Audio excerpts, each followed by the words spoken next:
आज हमारे सामने एक बहुत ही ख़ास मेहमान आए हुए हैं। मेहमान का नाम है डॉक्टर अक्षय सक्सेना।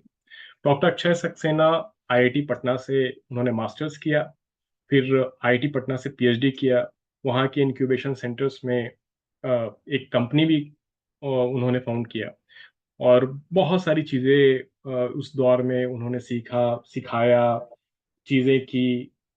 और इस बीच में उन्होंने एक आपको प्रोस्थेटिक डिवाइस जो प्रोस्थेटिक हैंड उसका भी उन्होंने इंक्यूबेशन सेंटर पे इन्वेंट किया। चीज़ें बहुत आगे बढ़ी जिसपे हम लोग बहुत सारी बात करेंगे। अभी doctor Akshay Saxena assistant professor हैं यूपीईएस में, जो देहरादून में है यूनिवर्सिटी। तो चलिए डॉक्टर अक्षय सक्सेना के साथ हम लोग गुफ्तगू करते हैं। बहुत सारी बातें होगी, बहुत इंफॉर्मेटिव बातें होगी। खासकर ये जो हमारा कन्वर्सेशन है वो यूथ के लिए है, जो अपने जिंदगी में इंजीनियरिंग में है, या मास्टर्स के लिए सोच रहे हैं, या पीएचडी परस्यू करने के लिए सोच रहे हैं, या इंक्यूबेशन सेंटर में जाना चाहते हैं। बहुत सारी बातें होगी।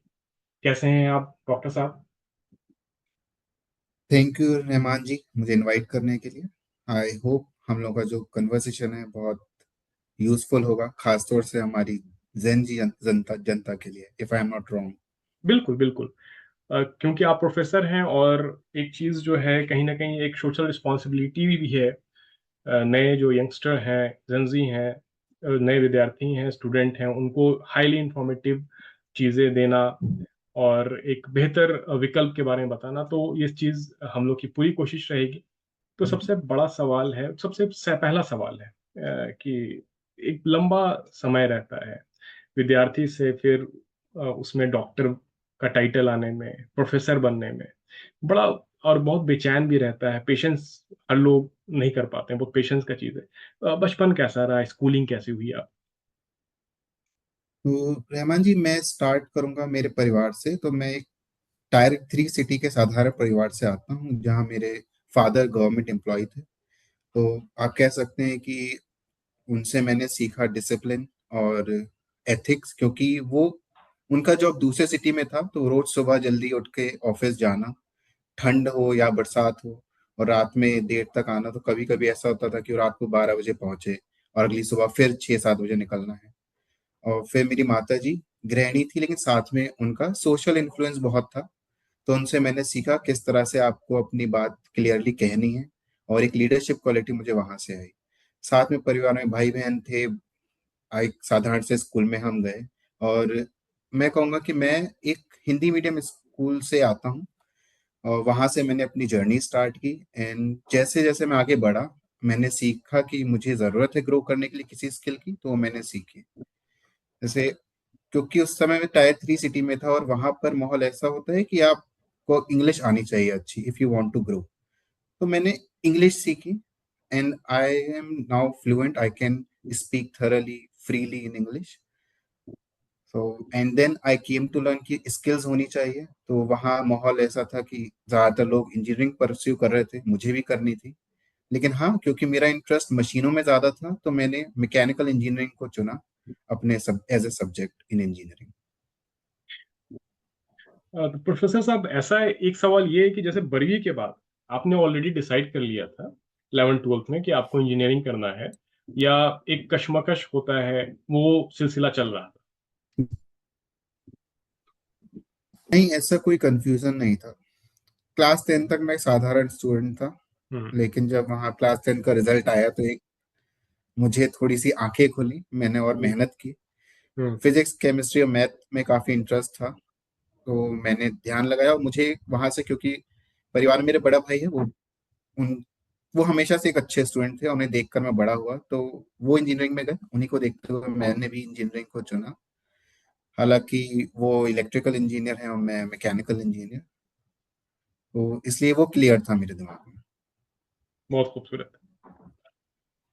तो ये डिसाइडेड था कि इंजीनियरिंग करना है सेक्टर, क्योंकि कंप्यूटर साइंस भी उस समय कहीं ना कहीं लोग जान चुके थे कि ये आने वाले वक्त में वक्त बदल देगा।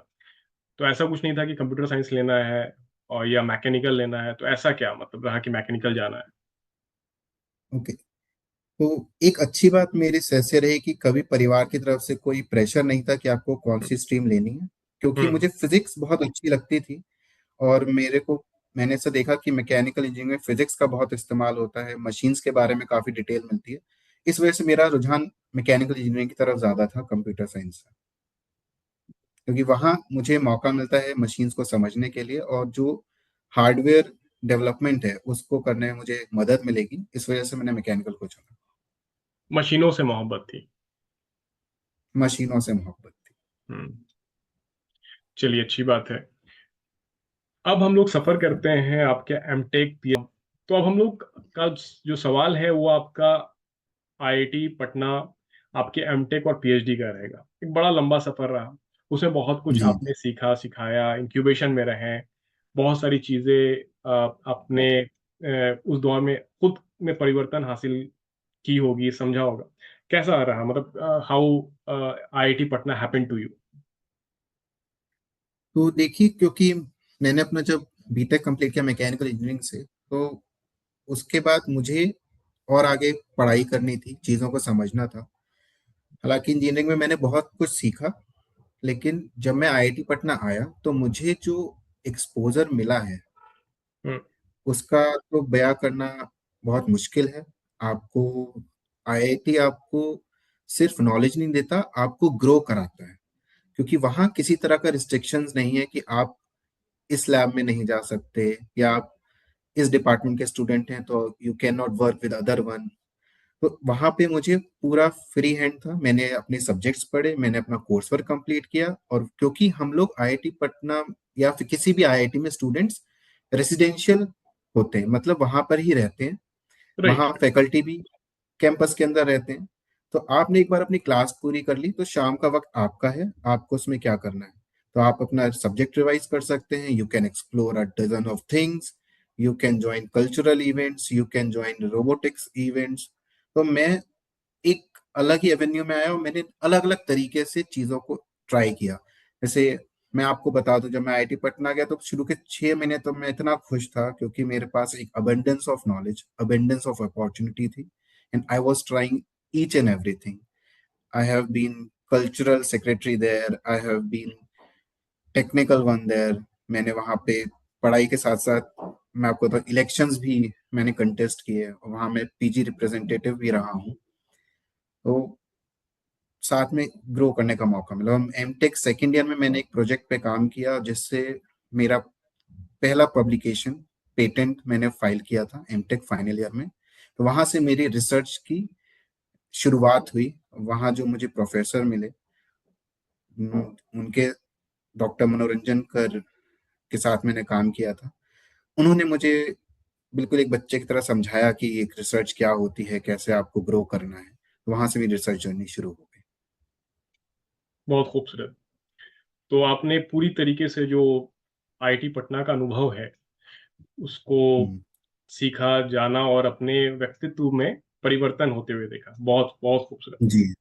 एक जी। मज़े की बात ये है कि जब आप वहाँ पे थे तो आईआईटी पटना भी बहुत उस समय नया-नया था। ऐसा भी नहीं था कि बहुत ज़्यादा वक़्त हो चुका था और बीटा काफ़ी दूर जी। था, पटना से आउटस्कर्ट रहा है। जी। तो बहुत सारे जी। विद्यार्थियों का एक बड़ा मसला रहता था कि शहर से उतना दूर और कनेक्टिविटी हम्म। बहुत कम। तो कैसे आप लोग अपने समय को बिताते थे और उसको प्रोडक्टिव या कह सकते हैं कि मनोरंजन वग़ैरह-वग़ैरह उस चीज़ को आप लोग इस्तेमाल करते थे? देखिए, जब कैंपस में आके बाद बहुत सारी चीजें करने को हों, तो बाहर जाने का तो मौका मिलता था, लेकिन हम वहां पर ही बहुत व्यस्त रहते थे अपने कैंपस के अंदर। वहाँ डिफरेंट इवेंट में पार्टिसिपेट करना, वहाँ पर डिफरेंट तरह के प्रोजेक्ट्स बनाना। तो वीक तो पूरा उसमें निकल जाता था, लेकिन वीकेंड में हम लोगों को कॉलेज ने बसेस की फैसिलिटी प्रोवाइड की थी from Bihta to Patna. So we do visit Patna, और वहाँ पे हम शहर में जाके घूमते थे और अपनी ज़रूरत का सामान भी खरीदते थे। और वहाँ पे पीएन मॉल काफ़ी फेमस था, तो हम लोग वहाँ जाते थे और वहाँ मूवी वगैरह भी देखा करते थे। बहुत खूबसूरत। एक चीज़ बहुत अच्छी बात ये है कि जो मेरी अपनी अंडरस्टैंडिंग है कि आपके पास जितना मिनिमलिज़्म जो कहिए कि चीज़ें मौजूद होती है, तो आपका अटेंशन स्पैन भी बहुत अच्छा काम करता है, आप में कंसंट्रेशन पावर बढ़ता है। तो शहर के बीच में अगर कोई कॉलेज है और डे स्कॉलर हैं, तो चीज़ें बहुत बिगड़ती भी है। आप लोग के साथ था कि बहुत जम के अपना काम कीजिए, एन्जॉय कीजिए और शहर से दूर होने का एक अलग फ़ायदा भी रहता है और एनवायरनमेंट भी बहुत सुकून में रहता है उधर उस आउटस्कर्ट में अगर कॉलेज है तो। या वेल सेड, एनवायरनमेंट बहुत इंपॉर्टेंट रहता है। आप किस तरह के लोगों के बीच में रहते हो, आप कैसे लोगों से बातचीत करते हो, उसी तरह से आपकी थिंकिंग ग्रो करती है। तो वहाँ माहौल ऐसा है कि आपके आसपास जितने भी सभी स्टूडेंट्स हैं, फैकल्टीज हैं, they are all working together for a mission to build nation. So वहाँ आप जब पूरे वीक मिलके काम करते हो तो आपकी थिंकिंग भी उसी तरह की होती है। अब मैं आपको बताता हूँ, मैं ही नहीं, वहाँ आप किसी भी स्टूडेंट से बात करो, they will all work towards building their future, to learn new things. और उन्हें एक आज़ादी भी है कि वो नए नए चीज़ें ट्राई कर सकते हैं। तो ये बहुत अच्छी बात कही आपने कि वहाँ पे डिस्ट्रैक्शंस कम थे और अपॉर्चुनिटीज ज़्यादा थी। तो इसमें एक चीज़ है कि अभी खासकर जो बच्चे नीट और आईआईटीज़ की तैयारी कर रहे हैं, तो कुछ-कुछ इंस्टीट्यूशन जो मैं कहीं मीडिया से मैंने देखा कि वहाँ पे पूरी तरीके से मोबाइल अलाउ नहीं है। They are not using any kind of smartphone और any kind of bar phone, ना ही कोई they do different kind of activities like sports और वॉलीबॉल कुछ खेलते-वेलते हैं। They have some kind of facilities in their campus. तो एक चीज़ वो पता है कि हाँ, कंसंट्रेशन है, there is no attention span is there. तो चलिए अच्छी बात है। अब हम लोग चलते हैं कि आगे जो क्वेश्चन है, जो आपके इंक्यूबेशन जो आईआईटी पटना में जो इंक्यूबेशन जर्नी रहा है आपका, उस पे। क्योंकि एक चीज़ जो है क्योंकि आप फर्स्ट इंक्यूबेटर थे वहाँ पे और चीज़ें कैसी है? बेसिकली पहले तो मैं दर्शकों को ये बता दूँ कि इंक्यूबेशन सेंटर होता क्या है? इसका फ़ायदा क्या है? और किसके लिए है ये बेसिकली? और फिर उसके बाद से ये सवाल पहला है मेरा आपसे। जी, इंक्यूबेशन सेंटर एक फैसिलिटी है उन लोगों के लिए जिनके पास किसी आइडिया पे काम करना चाहते हैं लेकिन सुविधाओं का अभाव है। चाहे वो फैसिलिटीज हो to develop a hardware system और इन दी फाइनेंशियल टर्म्स। तो इंक्यूबेशन सेंटर आईआईटी पटना दोनों में ही मदद करता है। They will connect you with different experts, वो आपको अपने लैब्स फैसिलिटीज यूज करने देंगे और साथ में कुछ इनिशियल फंड देते हैं पूरे 2 साल के लिए। तो उसको आपको अगर अपॉर्चुनिटी को ग्रेस्प करना है तो आप पहले अपना पूरा आइडिया, अपना बिजनेस मॉडल, आप क्या डेवलप करना चाहते हैं, कैसे करेंगे और फ्यूचर में इसकी डिमांड कैसी है, वो सारा प्रपोजल तैयार करके आप सबमिट कर सकते हैं। वहाँ के एक्सपर्ट उसे इवेल्युएट करेंगे और वो आपको बुलाएंगे अपनी प्रेजेंटेशन देने के लिए। और अगर वो देखते हैं कि आप में कुछ बात है और आप कॉन्फिडेंट हैं कि आप अपने स्टार्टअप को बिल्ड कर सकते हैं, तो वो आपको सपोर्ट करेंगे। उन्हें ऐसा नहीं है कि आपको इनिशियली उन्हें तैयार प्रोडक्ट चाहिए, वो तैयार प्रोडक्ट करने के लिए आपको समय देंगे वहां पर 2 साल में। तो इस तरह काफी स्टार्टअप्स आए और आगे उन्होंने अच्छी ग्रोथ भी की है। हमारा स्टार्टअप्स था और भी स्टार्टअप्स थे, बेसिकली हार्डवेयर स्टार्टअप बहुत ग्रो किए इंक्यूबेशन सेंटर आईआईटी पटना से। और ये इंक्यूबेशन सेंटर बिहार रीजन का नंबर 1 इंक्यूबेशन सेंटर भी है। ओके, बहुत खूबसूरत। और इसका प्रोसेस क्या है? जैसे एक चीज़ जो मुझे समझ में आई कि इसमें आईआईटी के बच्चे जो हैं, चाहे वो बैचलर हो, मास्टर्स हो, पीएचडी हो या जो बाहर के जो प्रोफेशनल्स हैं, वो जो स्टार्टअप में रुचि रखते हैं या कहीं न कहीं उनके दिमाग में एक आइडिया है, वो पार्टिसिपेट कर सकते हैं, उनको हेल्प मिलता है। तो प्रोसेस क्या है? जैसे आपने बोला कि सारा प्रपोज़ल बना कर के ये कहाँ देना होता है और कागज़ी प्रोसेस क्या है इसका? Okay. तो पहली चीज, जरूरी नहीं कि आप आईआईटी के स्टूडेंट हो या आईआईटी के पार्ट हो। आप दूसरे कॉलेज के स्टूडेंट भी हो सकते हैं, आप वर्किंग प्रोफेशनल भी हो सकते हैं। आप बस इंक्यूबेशन सेंटर आईआईटी पटना की वेबसाइट पे जाइए, वहां पर लिंक अवेलेबल होता है। वहां अपना प्रपोजल सबमिट कर सकते हैं। उसकी कुछ टाइमलाइंस होती हैं जो आपको वहां से पता लग जाएंगे। And then they will shortlist you and call you. तो वहां पे पूरा एक ड्राफ्ट भी देते हैं कि आपको प्रपोजल किस गाइडलाइंस के थ्रू सबमिट करना है, उसमें क्या क्या चीजों की जरूरत है। They all are given on the website itself. Okay. और एक और सवाल इससे जुड़ा हुआ है कि जो इंक्यूबेशन सेंटर में एक्सेप्टेंस हो गया, तो क्या वो फैसिलिटीज़ भी देते हैं लोगों को वहाँ पे रहने के लिए रेसिडेंशियल का और फूडिंग, लॉजिंग ये सब भी होता है या day scholars kind of process है? जी, वो डिपेंड करता है आपका इंक्यूबेशन किस तरह का है। कुछ फैसिलिटीज भी देते हैं, लेकिन वो सारे कुछ जो आपको फंड दे रहे हैं फाइनेंशियल सपोर्ट, उसमें ही मैनेज करना होता है। कुछ लोग वहाँ डे स्कॉलर की तरह भी काम करते हैं और कुछ लोग वहाँ रेसिडेंट्स की तरह भी काम करते हैं। तो it depends on the facilities you have been given during the proposal. Okay, it is it's kind of a whole process is there. They have some filterization. There is some kind of whole conditions are there, and they work accordingly. I can completely understand. Yes. चलिए, बहुत खूबसूरत बात है और बहुत informative है incubation centres के लिए, स्पेशली जो हमारे दर्शक होंगे जो बिहार के होंगे, तो उनके लिए बहुत इन्फॉर्मेटिव है कि दे विल अंडरस्टैंड इट, और बहुत सारे लोग जानते भी होंगे, बहुत सारे लोग नहीं भी जानते होंगे, तो अच्छी बात है। जी, एक्चुअली स्टार्टअप काफी कैची टर्म है। People do start in looking for the fancy word, fancy life, but it's not a easy thing, I must से। अगर आप सच में अपने आइडिया पे आश्वस्त हैं, you know you can do it, you want to really work it, तब आपको ये 24/7 जॉब है। आपको ही अपना कंपनी का पीएन बनना पड़ेगा, आपको ही अपने कंपनी का मालिक बनना पड़ेगा, और पूरी डेडिकेशन की तरह काम करेंगे तो definitely you will succeed, because I have seen people succeeded from zero to hero. Hmm. एक चीज़ क्या है कि बहुत खूबसूरत आपने ये सारा चीज़ों पे रोशनी डाली, और सबसे बड़ी बात है कि एक तो फैंसी टर्म है, दूसरी चीज़ है कि बहुत पावरफुल भी लगता है कि फाउंडर को फाउंडर बनना, लेकिन ज़िम्मेदारी भी आती है ना, वो स्पाइडरमैन का जो एक कोट है ना कि great power comes with great responsibility. तो पावर के साथ रिस्पॉन्सिबिलिटी भी आती है, तो उसपे भी हमें ख़्याल रखना चाहिए। जी जी। बहुत खूबसूरत। अ, इंक्यूबेशन सेंटर में आपने प्रोस्थेटिक हैंड पे काम किया, तो हम्म। वो और पहला आपका इंक्यूबेशन सेंटर में आपकी कंपनी थी। कैसा वो प्रोसेस था और कैसे इन ये आइडिया आया आपको? फिर सिलसिला कैसे बना रहा? क्या-क्या हुआ उसमें? ये सारे चीज़ों पे रोशनी डालिए।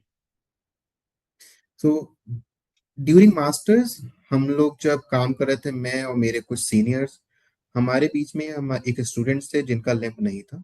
उन्हें देख करके उसकी रिक्वायरमेंट फील हुई, तो हम लोग एक साथ उस पे डिस्कशन किया, उस प्रोडक्ट को आगे लेके एज ए टीम बढ़े, उसका ही सॉल्व किया। पहले हमने कुछ प्री ब्रेन स्टॉर्मिंग किया, उस पे डेवलपमेंट स्टार्ट किया, because we were not building machine, we were building dignity for someone, right? Definitely. So it's very important in that expect. तो वो हमने उसके लिए जो हमें मेंटरशिप मिली इंक्यूबेशन सेंटर से, we have grown gradually. We have developed our own IP। हमने अपना खुद का पेटेंट फाइल किया उसमें। हमने अपने खुद की technology, whether it is design, electronic, sensor, all are indigenous with in the lab, and today it's a successful startup. It is in market right now. Great, congratulation. बहुत खूबसूरत। उसमें इसमें बहुत सारा जो मेहनत है, वो शायद हम शब्दों में बयाँ नहीं कर सकते हैं। मुझे लगता है कि वो जो एक इकोसिस्टम, एक एटमॉस्फेयर में रहे होंगे, कैसे आइडियाज़ आते होंगे, कितना परेशानी होती होगी, तो वो शायद जो उस दौर में आपके साथ होंगे, आपके साथी होंगे, वही जान सकते हो। और तो ये Rahman ji, patent. I must sorry to interrupt you, लेकिन वो परेशानियां नहीं थी, वो हुँ, हमारे लिए इंजॉयमेंट था, hmm. Because we are purpose driven, right, right. That we are solving some problem. तो उसके लिए जो एड्रेनलिन रश है, जो एंथुजियाज्म था, वो खुद से डेवलप हो रहा था, और हम लोग बिना किसी परेशानी के उस पे काम कर रहे थे। और I have learned a lot during that journey, and I am really thankful to be a part of that team. And we are proud of you for this. Thank. एक चीज़ बहुत खूबसूरत आपने बोला कि जो एड्रेनलिन रश होता है और एक पर्पस ड्रिवन जब काम होता है तो बहुत आसानी से हो जाता है, और यही वजह है कि शायद आप लोग बहुत आसानी से कामयाब हो गए। तो बहुत खूबसूरत चीज़ है। अब हमने इंक्यूबेशन सेंटर पे बात कर ली, आपका इंक्यूबेशन में जो कंपनियाँ रहीं उसको लेकर के, फिर आगे कैसा रहा, मतलब सिलसिला आगे चीज़ों को लेकर के, आप इंक्यूबेशन सेंटर्स में जितने जो अ, आते हैं लोग कंपनी के लिए या आइडियाज़ लेकर के, तो वो कैसे काम करते हैं? किस तरीके से समाज को फ़ायदा होता है उससे? और फिर आगे क्या होता है? ये इस पे थोड़ा-सा रोशनी डालिए आप। देखिए, आप इंक्यूबेशन सेंटर में एक आइडिया के साथ आते हैं जो कि बहुत रॉ होता है। आपको जो समय मिलता है उस पर आप काम करते हैं, बेसिकली हार्डवेयर स्टार्टअप जो है उसमें नंबर ऑफ आइटरेशन होते हैं। आप हार्डवेयर डेवलप करते हैं, टेस्ट करते हैं, उसमें जो फ्लॉज होते हैं उसे इम्प्रूव करते हैं, आप यूजर का फीडबैक लेते हैं, और आप उस प्रोडक्ट से लोग जुड़े लोगों से बात करते हैं। तो वो कंटिन्यूअस प्रोसेस है, इट टेक्स टाइम। और जब वो आप एक फाइनल, आपको लगता है कि हाँ एक मेरा मिनिमम वायबल प्रोडक्ट तैयार है, hmm, I can launch it and और I can go for pilot test, hmm. तो उसके लिए फिर आगे सपोर्ट के लिए incubation centre connect you with different experts. It also provide you the guidance for different funds which are given by the government of India. And as I know, in the last decade, there are many funding facilities are available for the startups especially. और अगर कोई इस field में काम करना चाहता है तो फंड की चिंता मत करिए, आप अपना आइडिया लाइए, उस पर काम कीजिए। अगर आपका आइडिया यूनिक है, आपका आइडिया कोई प्रॉब्लम को सॉल्व कर रहा है, तो आपको फंड मिलने में दिक्कत नहीं होती है। और ये मेरा कहना है। लेकिन हाँ, वो जर्नी जो स्पेशली हार्डवेयर की प्रोडक्ट की है, क्योंकि मैं मैकेनिकल डिजाइनर हूँ, I work on the software on the hardware development, so it's a iterative process.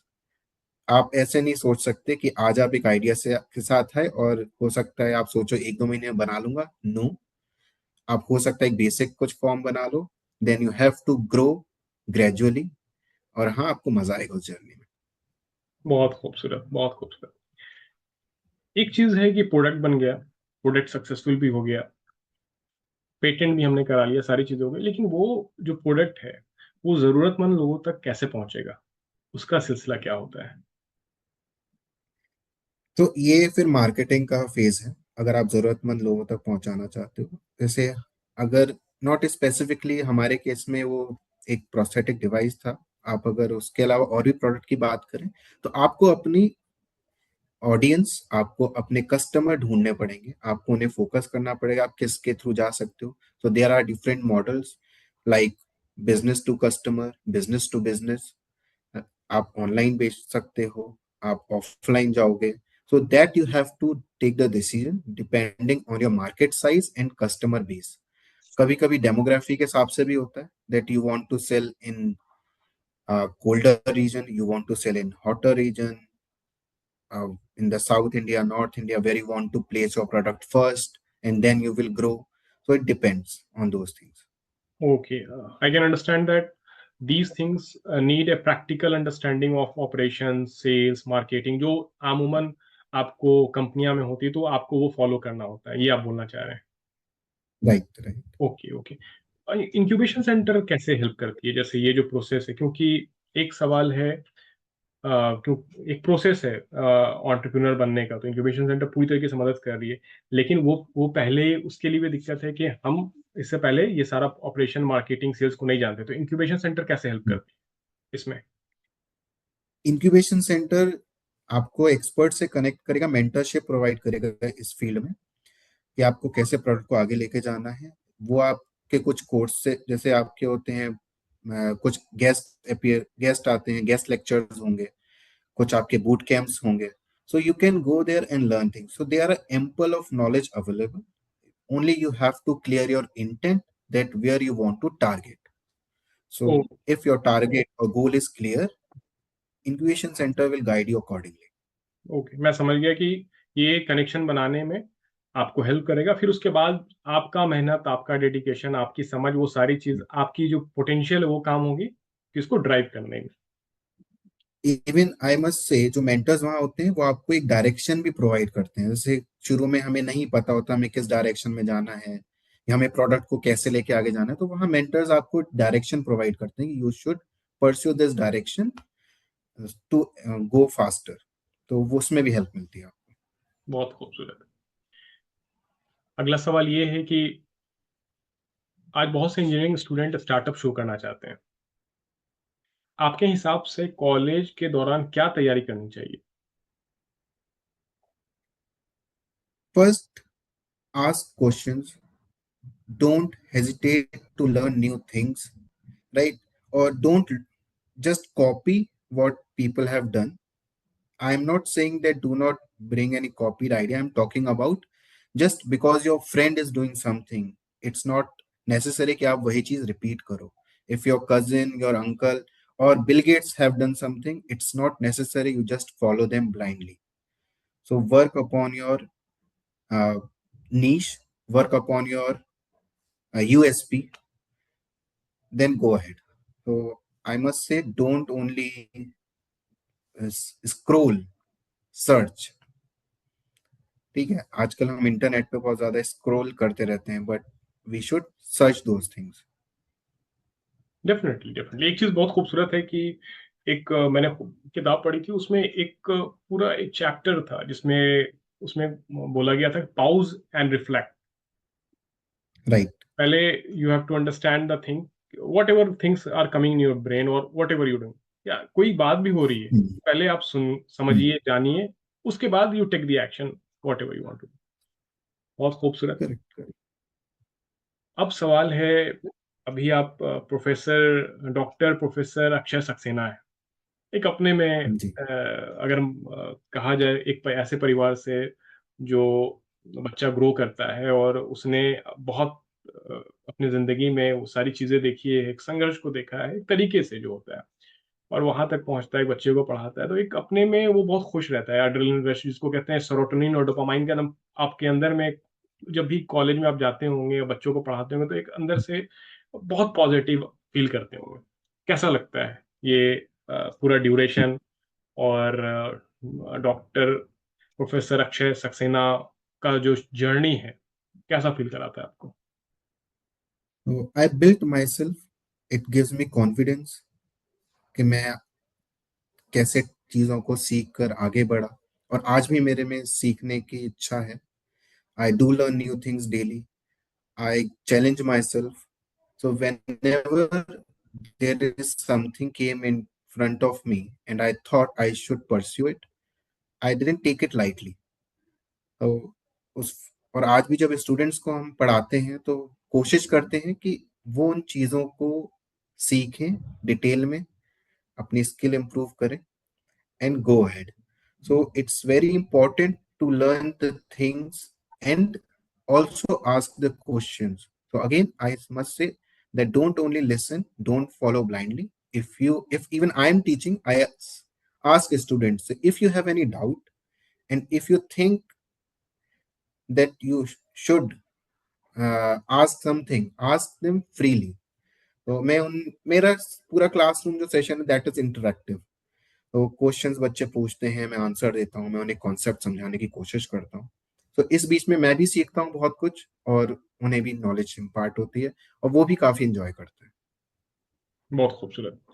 एक चीज जो अम, मैं हम लोग जब अपने ज़िंदगी में इंजीनियरिंग कर रहे थे और पढ़ाइयाँ कर रहे थे स्कूल में, तो एक चीज़ मैंने जो महसूस की ना, वो था कि bilateral communication between student and teacher, professors, बहुत ज़रूरी है. दोनों को एक-दूसरे को समझना, वो बाइलेटरल कम्युनिकेशन होना. आपको क्या लगता है कि सिर्फ़ ये जो है ना रॉटन स्टडी जो है या लर्निंग पैटर्न है उसको देना, या it should be like story telling between two people और चीज़ें बेहतर आउटकम के साथ आता है? इस पे आपका क्या ख़्याल है? थी मैं तो काफी एक्सपेरिमेंट काइंड ऑफ पर्सन हूँ. तो एक्सपेरिमेंट मैंने रिसर्च में भी किए हैं और टीचिंग में भी मुझे पसंद है. तो आई फील कि अगर हम स्कूल के बच्चों को अगर पढ़ा रहे हैं तो हाँ, ये हो सकता है कि वन वे टीचिंग हो, बच्चों को सिखाना है नई चीज, उन्हें आदत डालनी है पढ़ाने की. But when you are in college, in undergrad or postgrad education, it should be bilateral. They should ask question and learn through it. Because अगर क्योंकि आजकल अटेंशन स्पैन इतना कम है, अगर सिर्फ मैं बोलता ही रहूंगा तो उनका शायद अटेंशन कहीं और चला जाएगा और they will not learn. But if they will have that tendency to ask questions, to just think about the concept we are learning, तो वो डेफिनेटली ज्यादा सीखेंगे रादर देन जस्ट बैठकर सुना. बिल्कुल, बिल्कुल। मुझे लगता है कि एक प्रोफ़ेसर तो को इट्स एक कहिए कि दोस्त, एक मेंटर, गार्जियन और क्लासमेट, सारे पर्सपेक्टिव पे रह करके you have to act like that. क्योंकि एक एज के बाद बोलते हैं ना, we are equal, right? However, there is a thing like I am teacher and there are students, but if you will see, undergraduate students are now adults or they are going to be adults soon. तो उनमें उस तरह की tendency होनी चाहिए, और yes it is important they that they should be discipline and maintain the decorum of the class. So if they are asking to learn, that is fine, but if they are asking to disturb, you are not welcome in my class. बिल्कुल, बिल्कुल। एक चीज़ बहुत खूबसूरत है जो मैं personal अपनी अंडरस्टैंडिंग है, जो मुझे लगता है कि बहुत सारे प्रोफ़ेसर को भी ये हैक पता चल गया है और वो करते भी होंगे। बेसिकली दुनिया जहान को समझने के लिए और चीज़ों को और बेहतर कम समय में अपने आप को उस इन्फॉर्मेशन को गेन करने के लिए, कि जो बच्चे हैं वो आज की डेट में बहुत सारी इन्फॉर्मेशन के साथ आते हैं। तो I used to do what, मैं अपने छोटे वाले भाई से बहुत सारा इन्फॉर्मेशन उससे सवाल-जवाब करते रहता हूँ, बहुत सारी मुझे नॉलेज मिल जाता है। उसके बाद मैं रिसर्च करता हूँ, फ़िल्टर करता हूँ और एक कहिए कि जो रिज़ल्ट है, जो फाइनल रिज़ल्ट वो अपने दिमाग में तैयार करता हूँ। तो क्या आपको कोई प्रोफ़ेसर भी ऐसा कुछ करते हैं? तो मैं इसमें कहूँगा क्योंकि आजकल नॉलेज इतनी ज़्यादा अवेलेबल है इंटरनेट पे, in terms of literature, in terms of podcast, in terms of videos, कि अगर वो चाहे तो वहां से देख सकते हैं। But what is important, it is the mindset of learning, right? आपके पास बहुत सारी चीजें हो सकती हैं, but it is scattered. But it definitely. Is very important to know आपको कब क्या पढ़ना है और किस फ्लो में पढ़ना है। So as a teacher, my work is to give them a systematic learning. और डेफिनेटली क्योंकि उनके पास नॉलेज है, वो पढ़ के आते हैं, तो जब हम क्वेश्चन आंसर करते हैं, डिस्कशन करते हैं, तो sometimes I learn about new things also. So through examples, through case studies, I get to know many things. So yes, definitely we learn them from them as well. Correct, very correct. और उनके psychology और उनके behaviour science से भी। वो बहुत खूबसूरत है क्योंकि Of उनके course, दिमाग में क्या चल रहा है, जो हमारे दिमाग में अभी नहीं चल रहा है। right. उनके दिमाग में क्या चल रहा है, दे आर एक्चुअली, हर जनरेशन अपनी प्रीवियस जनरेशन से स्मार्ट होती है, बिल्कुल, बट डिस्ट्रैक्ट भी ज्यादा होती है, अटेंशन स्पैन कम होता क्योंकि है, बहुत सारी चीज़ें वो साथ में करना चाहते हैं, बहुत सारी चीज़ें एक साथ कैरी करते हैं। तो वो है ना कि एक बहुत खूबसूरत एक है कि गठरी जितनी हल्की होगी, जीवन उतना आसान होगा। तो अगर शिक्षा में हैं आप, तो जितना आप एक पर्टिकुलर और स्ट्रॉन्ग नॉलेज को लेके चलते हैं, वो ज़्यादा बेहतर है आपके लिए, बशर्ते हर जगह से आप बहुत सारी चीज़ें इकट्ठा कर लेते हैं, jack of all trade and master of none वाला चीज़ हो जाता है। बहुत करेक्ट, वेरी खूबसूरत। करेक्ट। अब एक सवाल है कि आपने जो इंडस्ट्री से पीएचडी करने के बाद फिर आप असिस्टेंट प्रोफेसर का आपका जर्नी स्टार्ट होता है, वो उसमें शिफ्ट कैसा, मतलब ये फैसला आपने कब लिया, क्यों लिया? तो देखिए, जब मैं स्टार्टअप में था, तो मैंने सीखा कैसे प्रोडक्ट डेवलप बिल्ड करते हैं। तो वहां मुझे रियलाइज हुआ that I am more a research person and I want to go in that direction. So I rather prefer to call myself academic entrepreneur, जो रिसर्च करके चीजों को डिप्लॉय करते हैं मार्केट में with different people. For example, I have number of patents granted and startups are working over it. I am collaborator in one of the startup as well. साथ ही में what I can say that industry build product, whereas academician build people who can build products. So right. it is a multiplier. Then so I feel it I like that most because it is a multiplier thing for me. और ये कह सकते हैं कि जो PhD के दौरान आपको चीज़ें, हम लोग जितना अंदर जाते रहते हैं तो चीज़ें और समझ में आती है। और एक चीज़ जो बहुत खूबसूरत इंसान को बहुत खुशी भी देती है ना, कि जो चीज़ वो जानता है वो शेयर करे, और जब सामने वाला उसको समझ लेता है तो उससे खुशी दुगनी हो जाती है। बहुत Correct. खूबसूरत। हाँ, तो एक और सवाल है कि टीचिंग का स्कोप आने वाले समय में कैसा रहेगा? क्या इंजीनियरिंग ग्रेजुएट को टीचिंग और रिसर्च को भी एक करियर के ऑप्शन में मानना चाहिए या नहीं?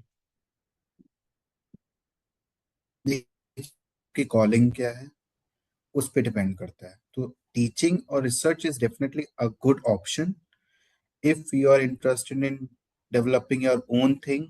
एकेडमिया आपको फ्रीडम देता है, आपको एक्सप्लोर करने की आज़ादी है, आपको अपनी नॉलेज शेयर करने की आज़ादी है। तो अगर आप इस फील्ड में हैं, आप समय देना चाहते हैं, तो आप डेफिनेटली इसको परस्यू कीजिए। It's all about the calling, where your calling is. Calling intent आपको लग रहा है कि कर सकते हैं, तो ये चीज़ें, है ना? डेफिनेटली। उसी से एक जुड़ा सवाल है, जो स्टूडेंट मास्टर्स या पीएचडी करना चाहते हैं, उन्हें कैसे तय करना चाहिए कि रिसर्च उनके लिए सही रास्ता है या नहीं? देखिए, आजकल तो मास्टर्स नहीं, लोग बीटेक में ही रिसर्च शुरू कर देते हैं। तो मेरी सलाह है कि आप बीटेक फाइनल ईयर में जो प्रोजेक्ट होता है उसे सीरियसली लो and give your skin into it. Take research projects as your curriculum, so you will definitely came to know about your calling, कि आप इसमें आगे बढ़ना चाहते हैं या नहीं। तो बेटर है कि आप ग्रेजुएट लेवल पे स्टार्ट कर दें। और वो बच्चे को पता कैसे चलेगा कि उसको रिसर्च में जाना है? उसके लिए आपको जो कॉलेज में फैसिलिटीज हैं, आप उन्हें यूज कर सकते हो। You can connect with different institutes as well. Better है आप देखो कि आपको किस फील्ड में रिसर्च करना है। तो आप कॉलेज में जब डिफरेंट चीज ट्राई करते हो, for example if there is someone from electronics background और उसका इंटरेस्ट डिफरेंट सर्किट्स में है, so search people on internet, start doing internships. तो आजकल आईआईटी में प्रोफेसर्स इंटर्न्स हायर करते हैं डिफरेंट कॉलेजेस से। You go there as an intern, work in their research lab, and you will gradually came to know whether it is your calling or not. Awesome.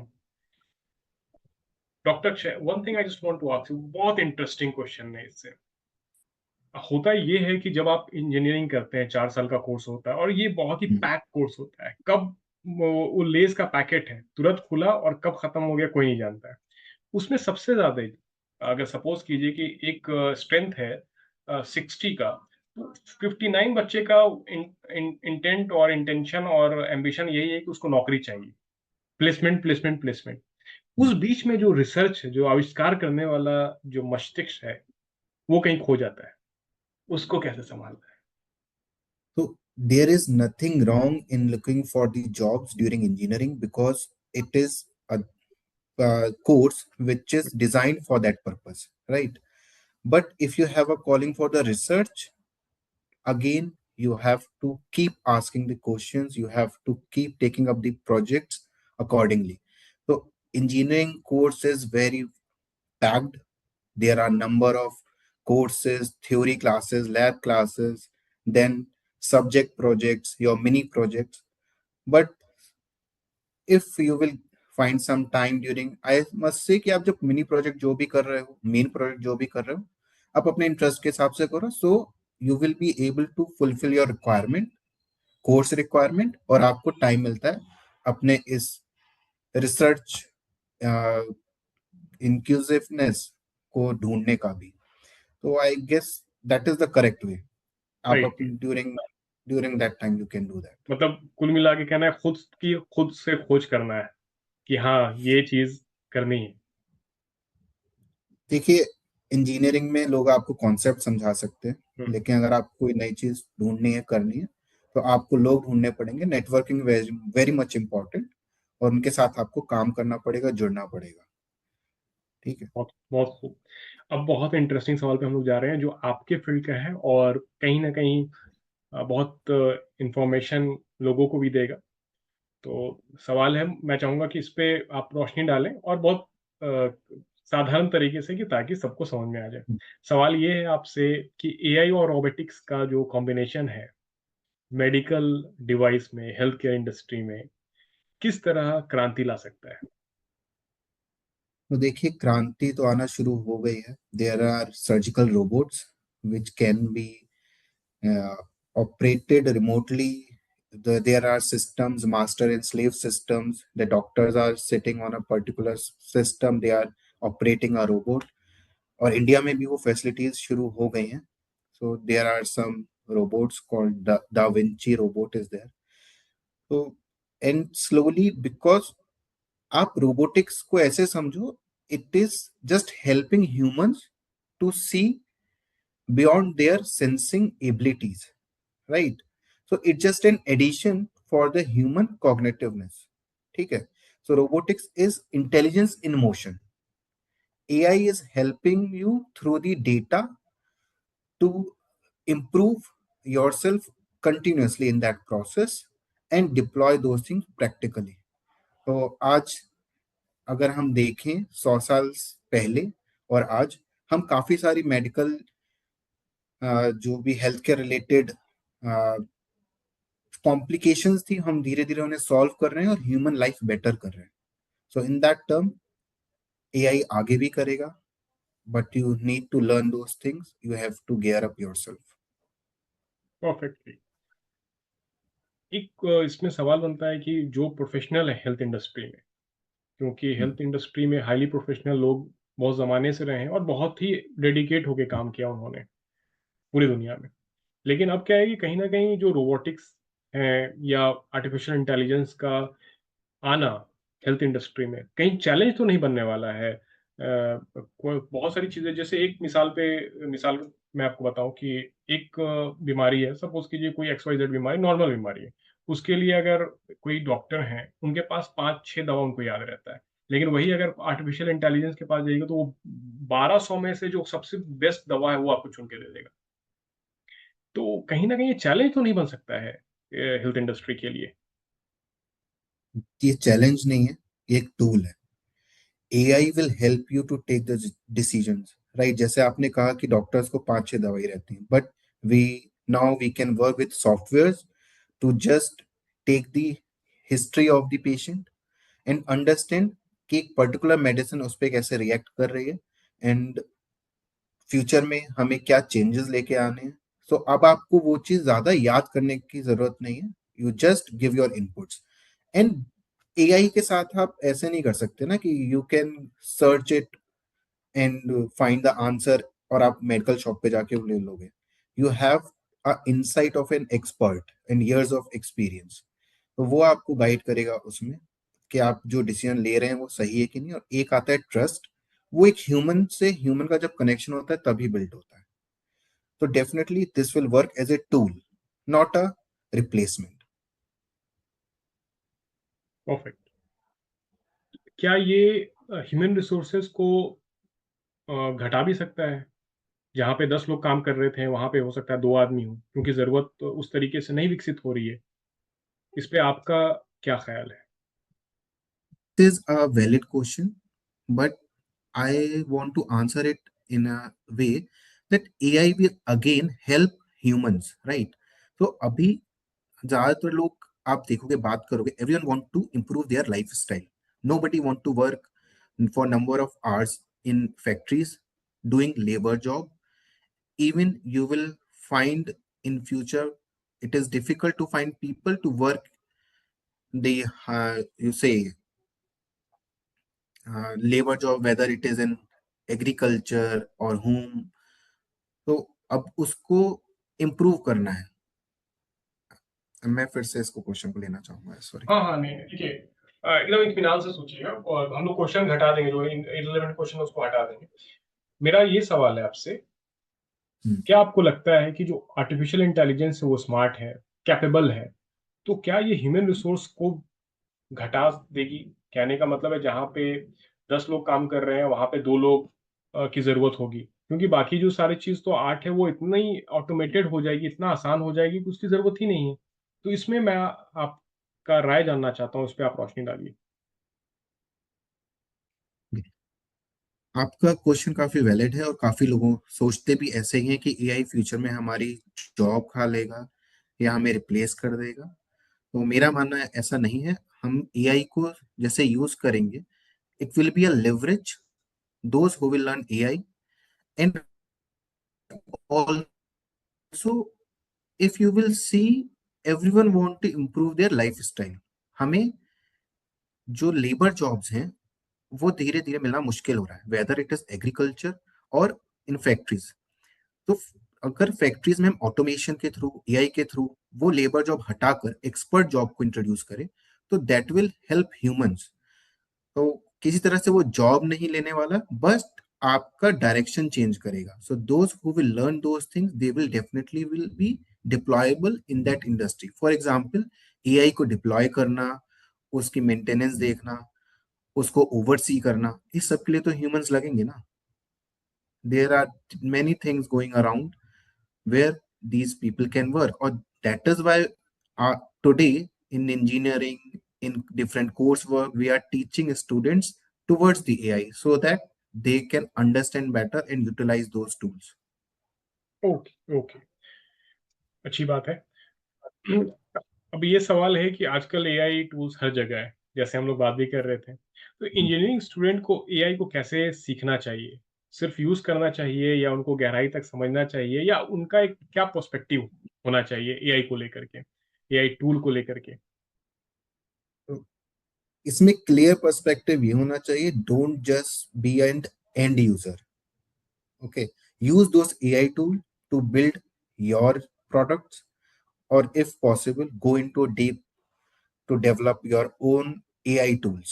तो there are two things, आप AI tool को use करके अपना कोई product बनाओ, आप अपना खुद का AI टूल बना सकते हो। लेकिन अगर आप सिर्फ एंड यूजर की तरह यूज कर रहे हो उसे, तो थोड़ा डिफिकल्ट है। तो आप सिर्फ़ यूज़र रह जाइएगा। तो आप सिर्फ यूजर रह जाइएगा। हुँ, तो आपको एज़ ए मैन्युफैक्चरर और एक कहिए कि म उस टाइप का प्रोड्यूसर की तरह सोचना पड़ेगा कि you have to be on the manufacturer side, am I right? Right, अगर मैं एग्जांपल दूं तो आज इंस्टाग्राम है, फेसबुक है, तो there are people who are earning from these platforms and there are people who are just scrolling. Right, So there is clear distinction between them. Right, right.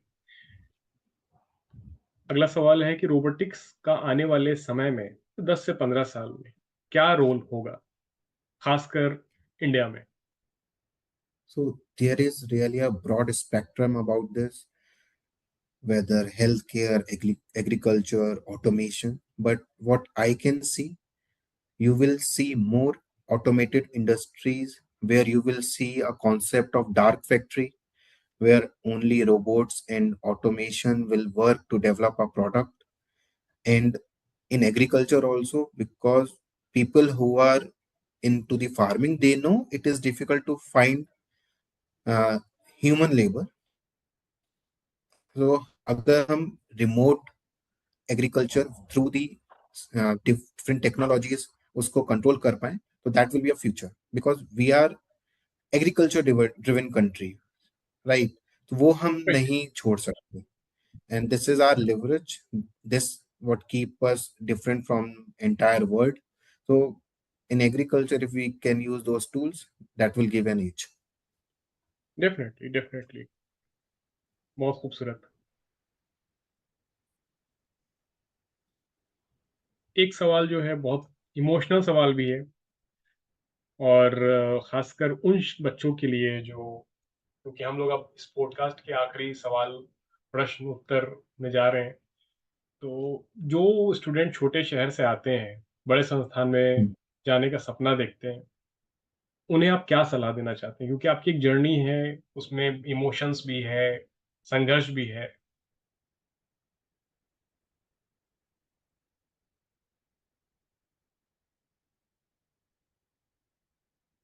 Ji, doctor Akshay.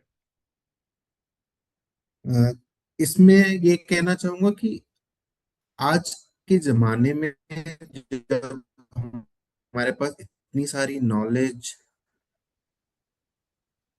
आज के जमाने में जब हमारे पास इतनी ज्यादा नॉलेज है in terms of the, time अपना वेस्ट कर रहे हैं स्क्रॉल करने में, सर्च नहीं कर रहे हैं। तो आपके जो भी क्वेश्चन उन्हें सर्च कीजिए, don't just scroll, search, and that will lead you towards your answers and will give you a differentiator, right. तो छोटे से शहर के बच्चों में ज्यादातर यही होता है कि they started doing their primary education and they started going towards the competitive exams, so it's a good option। but if instead of going through the competition you will build yourself, you build different things, आप अपने आप को भीड़ से अलग कर लेते हो। तो जब आपने आपको भीड़ से अलग कर लेते हो, कुछ यूजफुल डेवलप करते हो, तो that will definitely give you an edge. Sure, definitely. बहुत खूबसूरत कहिए कि पूरा सफ़र रहा, बहुत सवाल-जवाब और ना जाने कितने ऐसे प्रश्न का आपने उत्तर दिया, जो बहुत इन्फॉर्मेटिव होने वाले हैं, खासकर नौजवानों में जो 12वीं में होंगे या ग्रेजुएशन में जाने वाले होंगे, इंजीनियरिंग कर रहे हों, एमटेक कर रहे हों। तो अब हम अपने सवाल के जो आखिरी सवाल कुछ हैं, उनसे मैं जानना चाहूँगा आपसे कि आपके अनुभव में इंजीनियरिंग में सफल होने के लिए क्या ज़रूरी है? टेक्निकल स्किल, कम्युनिकेशन या mindset? Skill get you hired, mindset get you promoted. तो skill is very much important. अगर आप किसी भी जॉब के लिए अप्लाई करते हो या अपना खुद का स्टार्टअप शुरू करना चाहते हो, स्किल जरूरी है। लेकिन mindset will give you wings. It will give you towards get you towards the leadership. So both are important. बहुत, बहुत खूबसूरत। मेरा एक ख़्याल रहता है, जो मेरी अपनी एक्सपीरियंस रही, तो मैं अक्सर ये सोचता हूँ कि बच्चे को है ना सेल्स भी सिखाना चाहिए। बिकॉज़ इट्स ऑल अबाउट, हम लोग सारी दुनिया में कुछ ना कुछ सेल्स कर रहे हैं, समझ रहे हैं, तो एक basic understanding of sales, conflict management, resource management और भी सारी चीज़ें, ताकि एक कह सकते हैं ना मुकम्मल एक इंसान बन कर के निकले और वो सारी चीज़ को स्किल को लेकर के कहीं भी जाए, तो they will put on that particular disk, तो चीज़ें थोड़ी और आसान हो जाए। This all comes under soft skills. आपने एजुकेशन ले ली, आपने थ्योरी पढ़ ली, बट आप उसको कैसे कनेक्ट करते हो लोगों के साथ, आप अपना प्रोडक्ट को कैसे आगे लेके चाहते हो, communication, networking, all comes under the soft skills, and I believe schools have started working over it. थोड़ा और ज्यादा ध्यान देंगे तो बच्चों में कॉन्फिडेंस आएगा। और अगेन, अगर मैं एंटरप्रेन्योर साइड देखूं, तो people who work on their product, they get the confidence to talk about it. तो वो बेचना भी सीख जाते हैं because they know about that thing. Right, right, तो राइट। या वेल सेड, बहुत वेल खूब। सेड, सॉफ्ट स्किल्स काफी इंपॉर्टेंट। चलिए, अब ये पूरे पॉडकास्ट का आखिरी सवाल है और इसके बाद से हम लोग पॉडकास्ट पॉडकास्ट को समाप्त करेंगे। बहुत खूबसूरत रहा आपका पूरा जो अनुभव आपने जो शेयर किया। सवाल ये है कि आने वाले पीढ़ी के लिए, इंजीनियरिंग एस्पिरेंट के लिए आपका एक मैसेज, जो उन्हें करियर, रिसर्च और लाइफ में आगे बढ़ाने के लिए प्रेरित करेगा। First, don't scroll, search, which has I have said repeatedly. Second, do not follow the herd. Just try to build your creativity because you are an engineer. So think differently. Try to solve the problems around you and don't get fascinated with the things going around because आजकल problem ये है attention span का. There are a lot of things around us which we want to learn, but try to make your own niche in a particular department and try to excel over it. Definitely, definitely, बहुत बहुत खूबसूरत। और पढ़ने-लिखने का शौक है कि नहीं आपको? लिटरेचर या कुछ इस तरीके से किताबें जो आपको आपके दिल तक पहुँचती है, या कुछ कविताएँ? हाँ, पढ़ने लिखने का शौक है और जब फ्री टाइम मिलता है तो पढ़ता भी हूँ और पॉडकास्ट के थ्रू नॉलेज भी गेन करने की कोशिश करता हूँ। तो फॉर एग्जांपल करंटली मैं एक बुक पढ़ रहा हूँ, the art of thinking clearly by Rolf Dobelli I guess, in which उन्होंने बताया है कि डिफरेंट बायस कैसे काम करते हैं, like confirmation bias, we want to confirm everything we are doing, then आसपास जो चल रहा है वो कैसे हमारी मेंटेलिटी चेंज करता है। So if you will, it's a really wonderful book. There are different chapters which talk about the biases we have developed during our journey. तो आपको थोड़ा सा आपको डिफरेंट आपकी सोच बदलेगा कि आप कैसे डिसीजन लेते हो। एंड अगर आपको स्टार्टअप जर्नी में जाना है तो आई मस्ट से आप लीन स्टार्टअप पढ़ें, सॉरी लीन स्टार्टअप के थ्रू जाएं। And there is one more book which is I guess the find your why by Simon Sinek, आप उसको पढ़ सकते हो। तो these are some books which will help you. बहुत एंड खूब। Apart this, if you want to just learn other things as well, you can read books. Reading कविताएं। books is very much important. आप कविताएं, हाँ, अपनी कविताएं बात पहले पढ़ते हैं। पूरी कर लीजिए आप। मैं बोल रहा था कि reading books is very important, it gives you a clarity, it gives you a systematic understanding about any subject, because again there are different things on the internet, and when we search and try to learn on different sources, हमारा थोड़ा सा डिफ्रेगमेंटेड knowledge हमें मिलती है, but through books we get a fragmented knowledge. और मुझे लगता है क्या कि डॉक्टर अक्षय, मोस्टली जो नॉलेज आते हैं इंटरनेट पे, वो एक्चुअली बहुत ही माइक्रो पार्ट होते हैं उसी किताब के। आपने जैसे बोला लीन स्टार्ट, बहुत सारे आपको जो इंटरनेट पे या शॉर्ट्स आपको मिलते हैं, तो लीन स्टार्टअप का छोटा छोटा पार्ट है, हमें पता नहीं रहता है, बहुत लोगों को नहीं पता रहता है। मिसाल के तौर पे एक चीज ये है कि बाई बैक योर टाइम एक किताब है, उसकी बहुत सारी कुछ आप कह सकते हैं कि छोटा छोटा पार्ट है, आपको इंटरनेट पे आपको मिल जा रहे हैं, हमें पता नहीं चल रहा है, but they came from that. तो reading book is the core part. जैसे आपने बड़ा बहुत अच्छे तरीके से पूरी बात आपने फ्रेम की।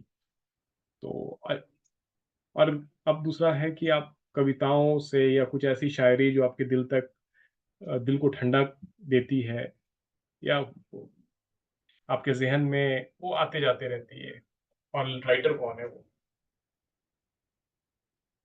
शायरी में आपको बताऊं तो जॉन एलिया साहब का बहुत कह सकते हैं, मैंने सुना है उन्हें, और समझने की तो कोशिश कर रहा हूँ, क्योंकि वो आदमी समझ में नहीं आता इतनी आसानी से। ओके। जो बातें वो सिंगल लाइन में कह जाते हैं, और वो उसको समझना, गहराई से सोचना, तो उनसे काफी प्रभावित हूँ। यूं जो देखता है तू आसमान में, कोई रहता है आसमान में क्या, ये मुझे चैन क्यों नहीं पड़ता है, एक ही शख्स था जहान में क्या। जी जी सही बिल्कुल। बात। और बहुत से लोग सोचते हैं कि उनकी बात को आप अगर समझो तो सिर्फ मोहब्बत ही नहीं, हम्म, आपके जीवन में काफी मुकम्मल है, आप उनको अलग नजरिए से देखें। तो वो नजरिए नजरिए का फर्क है कि कौन किस तरह से उन चीजों को लेता है। बिल्कुल बिल्कुल। चलिए, बहुत खूबसूरत पूरा कन्वर्सेशन रहा है डॉक्टर अक्षय, बहुत इंफॉर्मेटिव रहा है। मैं और बहुत बहुत शुक्रिया, आप इस प्लेटफॉर्म पे आए, हमें वक्त दिया, और अपने अंडरस्टैंडिंग से, अपने नॉलेज से बहुत सारे चीज़ों को बहुत मुकम्मल तरीके से आपने बताया। बहुत डीप में गया, इंक्यूबेशन सेंटर्स के बारे में बताया, पूरी एकेडमिक्स के बारे में बताया। बहुत बहुत धन्यवाद, शुक्रिया यहाँ पे आने के लिए। My pleasure. रहमान जी, आपने इसके बात करके मुझे भी काफी अच्छा लगा। इवन इस तरह की डिस्कशन से आप इंट्रोस्पेक्ट करते हैं, आप खुद को और बेहतर से जानते हैं, तो मुझे भी काफी अच्छा लगा, और मुझे लगता है कि हमारे व्यूअर्स को काफी कुछ अंडरस्टैंडिंग मिलेगी। एंड बिल्कुल। मैं मैं I would like to thank you to just take this over, और आप बहुत अच्छा काम कर रहे हैं, तो thank you for organising such event. बहुत बहुत शुक्रिया।